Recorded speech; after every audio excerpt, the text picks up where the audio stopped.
웨딩 박람회 사기당하는 거 아닌가? 알면 좋을 4가지를 말씀드리려고 합니다. 너무 마음에 든다거나 여러 가지 조급한 느낌을 표현하지 않는 게 되게 중요해요. 오늘 계약하면 이 가격에 적용됩니다라는 그 할인가가 진짜 디스가 된 건지 아니면 말만 할인가인 건지가 알 수가 있어요. 안녕하세요, 윤아래입니다. 제가 새로운 기획 영상으로 인사를 드리게 되었어요. 바로 결혼준비 시리즈입니다. 감사하게도 좋은 사랑을 만나서 현재 웨딩홀 날짜도 잡고 결혼 준비를 하고 있습니다. 그래서 그 과정에 있어서 제가 배우고 느낀 것들이 많기 때문에 결혼 준비 팁들을 시리즈 영상으로 만들어서 공유를 하려고 해요. 오늘은 그 시리즈의 1편인 웨딩 박람회 편입니다. 많은 분들이 이제 스드메 업체 혹은 플래너 등등을 웨딩 박람회를 통해 접하실 거라고 생각해요.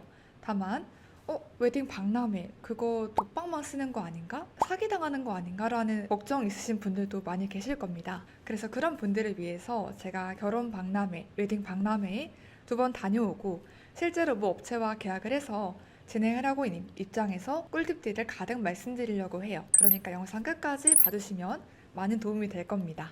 첫 번째로 저는 웨딩 박람회 추천하는 입장입니다. 어떤 분들은 워크인으로 진행하는 경우도 있어요.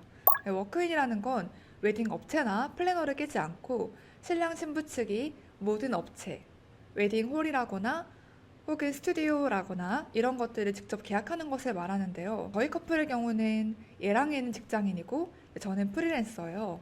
근데 그럼에도 저희 둘 다 시간이 여의치가 않아서 모든 것들을 워크인으로 하기에는 한계가 있다고 결론을 내렸습니다. 그래서 저는 웨딩 박람회에서 플래너를 잘 만날 수 있다면 굉장히 추천하는 입장이에요. 근데 한 가지 주의해야 될 점이 업체를 잘 골라야 한다는 겁니다.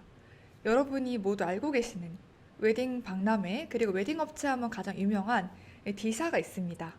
물론 D사가 여러 가지 장점이 있겠지만 치명적인 약점이 있다고 생각했어요. 그건 바로 스드메 등을 관할하는 플래너와 웨딩홀을 예약해주는 플래너가 구분된다는 겁니다. 제가 경험해본 입장에서 말씀을 드리면요. 스드메 그리고 웨딩홀까지 한 명이 올인원으로 전담하는 게 신랑 신부 입장에서 훨씬 편하다는 생각이 들어요. 이거는 마치 우리가 결혼정보회사 갔을 때도 나를 상담해주는 사람과 매칭해주는 사람이 다르기 때문에 이후 서비스에서 어려움을 느끼는 것과 같은 맥락이거든요. 그런 점에서 저는 C사와 계약을 했는데 C사의 경우 그 상담해주시는 분이 실제로 제 웨딩홀을 비롯한 모든 것들을 관장해 주시고 실제로 본식 드레스 때 동행도 해주시거든요. 이런 점에서 마음에 들었습니다. 그리고 C사 광고는 아니에요. C사가 정말 마음에 들었는지는 제가 본식을 진행한 후에 최종적으로 말씀을 드려보려고 합니다. 웨딩 박람회 대안도 있어요. 바로 신부야나 웨딩북 같은 그런 앱인데요. 저는 이런 앱 같은 경우도 손품을 팔아야 되고 결국에 신랑 신부의 시간이 투입된다는 측면에서 그냥 현장에서 웨딩 박람회를 한번 방문하고 시세와 평균가를 공부하는 게 훨씬 더 유의미하다고 생각을 했습니다. 자, 그런데 당연히 이 웨딩 박람회를 그냥 가면 원하는 것들을 얻지 못할 확률이 높아요. 그렇기 때문에 제가 웨딩 박람회 가기 전 알면 좋을 4가지를 말씀드리려고 합니다. 첫 번째는 지인이나 유튜브 영상을 통해 대략적인 결혼의 견적을 파악하는 거예요. 지인분들을 통해서 결혼식을 혼자 진행하려면 최소가가 어느 정도고 평균가가 어느 정도인지 파악을 해놓은 상태예요. 그래서 스드메 가격이 어느 정도일 때 저렴한 거고 어느 정도일 때 평균가인지를 미리 알고 있었습니다. 이런 것들을 알아야지 그 플래너님이 말씀하시는 오늘 계약하면 이 가격에 적용됩니다라는 그 할인가가 진짜 디스가 된 건지 아니면 말만 할인가인 건지가 알 수가 있어요. 2번째는 바로 결혼식 관련 용어를 파악하는 겁니다. 플래너님께 이 신랑 신부가 아예 모른다는 느낌을 주지 않는 게 중요해요.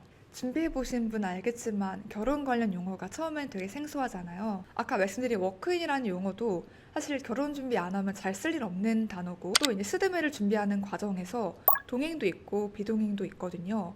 그리고 이제 스튜디오도 토탈이 있고 비토탈이 있고 드레스의 경우도 실크와 비즈, 세부적으로는 도비 실크, 오간자 실크 등등으로 굉장히 많은 용어가 있어요. 저의 경우는 유튜브 영상을 많이 보고 왔기 때문에 최소한 용어에 대한 기본적인 이해가 있었고 플래너님께서 아니 결혼 처음 해보는 거 맞아요? 라고 물어보시더라고요. 그 신랑이 그리고 신부가 결혼식에 대해서 아무것도 모른다는 느낌을 주면 플래너님께서 본인이 유리한 대로 끌어올 확률이 높아지겠죠. 또 한 가지, 이런 것들을 많이 알고 있으면 플래너님과 딜이 가능한 영역이 늘어납니다. 저의 경우는 그 말씀하시는 가격이 VAT가 포함된 건지 아닌 건지도 꼼꼼하게 체크를 했는데요. 네, 실제로 저희는 저희의 예상 견적을 VAT 포함된 가격으로 받는 등의 성취를 이뤘습니다. 정확한 가격은 이따 말씀을 드리도록 할게요. 그리고 세 번째는 바로 처세와 관련된 건데요. 마음에 들더라도 너무 마음에 든다거나 여러 가지 조급한 느낌을 표현하지 않는 게 되게 중요해요. 저희는 이 웨딩 박람회를 오후 6시 반 이후에 갔습니다. 그래서 거의 마감들이 갔기 때문에 많은 직원분들이 이제 퇴근하는 그런 분위기셨어요. 그러니까 그분들도 결국엔 업무를 마무리하고 퇴근하고 싶으시잖아요. 그래서 저희에게 많은 딜을 주셨고 할인을 주신 경우도 있었습니다. 그리고 저희 커플도 마지막 타임이고 급하지가 않았기 때문에 되게 어떻게 보면 심드렁한 태도였거든요. 이런 것들을 보시고 많은 제안해 주셨는데 좋은 조건이었다고 생각합니다. 네 번째는 바로 신랑과 신부가 박람회에 가기 전에 어디까지 계약하면 좋을지를 한 번쯤 고민해 봐야 된다는 거예요. 사실 저희 커플은 원래는 스드메까지만 생각을 하고 갔는데 결과적으로는 스드메와 예보까지 하게 됐습니다. 근데 막상 박람회에 가보면요, 이 두 가지뿐만 아니라 한복, 예물, 신혼여행, 가전, 가구, 정말 모든 영역의 업체들이 다 와 있어요. 그런데 저희 커플의 경우는 피곤하기도 했고 피곤하면 합리적인 의사결정이 어렵잖아요. 그래서 이런 것들을 고려해서 최종적으로는 스드메와 예보까지만 결정을 내렸습니다. 이 박람회를 가기 전에 많은 섹터의 분들이 영업을 할 거라는 걸 인지하시고 우리 커플은 최소 여기까지, 정말 많이 하면 여기까지라고 정해두신다면 큰 혼란 없이 마무리하실 수 있을 거라고 생각해요.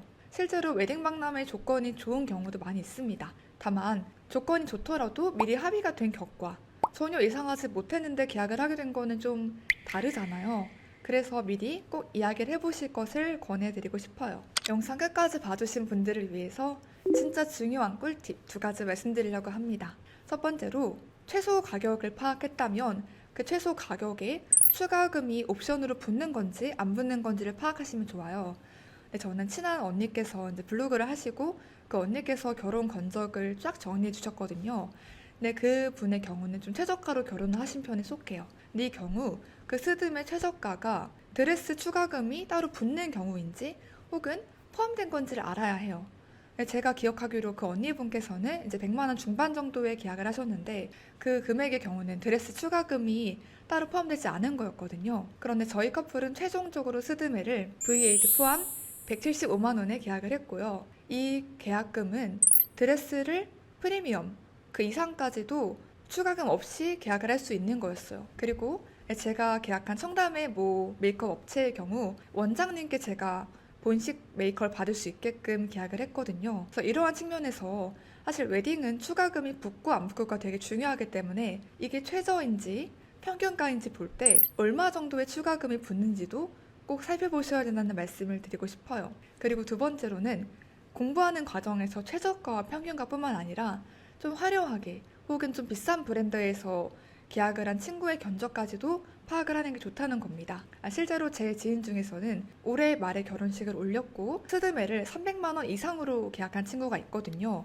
토탈했을 때 3, 400이 나올 정도로 사실 평균보다 조금 더 넘는 가격으로 계약을 했어요. 저는 그런 친구가 계약한 금액도 알고 있었고 그 정도 금액이 들어갔을 때 퀄리티나 디자인이 어떻게 달라지는지도 그 친구와 연락을 통해서 확인하고 갔기 때문에 제가 원하는 수준에서 디자인과 브랜드를 고를 수 있었다고 생각을 합니다. 요약하자면 박람회를 가기 전에 최소, 평균, 조금 프리미엄 가격이 어느 정도인지까지 균형 있게 보고 가시면 나에게 꼭 맞는 합리적인 의사결정이 가능할 거예요. 사실 웨딩 박람회는 결혼식에 정말 가장 처음이라고 말할 수 있을 만큼 극히 초입 부분인데요. 웨딩 업체별로 장단점이 다르기 때문에 그 업체의 장단점을 미리 알아보고 웨딩 박람회를 가는 것 또한 좋다고 생각해요. 제가 생각했을 때 나는 블로그나 카페 등등을 활발하게 해서 포인트 적립을 받을 수 있을 것 같고 환급을 받고 싶다 하면은 유명한 디사를 가는 거 좋다고 생각하고요. 나는 스드메는 물론이고 웨딩홀을 전담하는 플래너도 한 명이었으면 좋겠어. 나는 올인원을 원해라고 생각하신다면 제가 계약한 C사같이 D사가 아닌 업체를 알아보시는 걸 추천드리고 싶어요. 개인적으로 저는 포인트가 무의미하진 않지만 한 분이서 제 웨딩을 전담해 주시기를 원했고 또 본식 드레스 동행이 좋다고 생각했기 때문에 최종적으로 시스를 골랐습니다. 제 웨딩 관련 정확한 견적 같은 것들은 추가적으로 영상을 찍어서 또 공유 드리도록 할게요. 앞으로 결혼 관련 영상 많이 올릴 생각이니까요. 좋아요와 구독 눌러주시면 제게 많은 힘이 됩니다. 그러면 또 다음 영상으로 만나요. 안녕.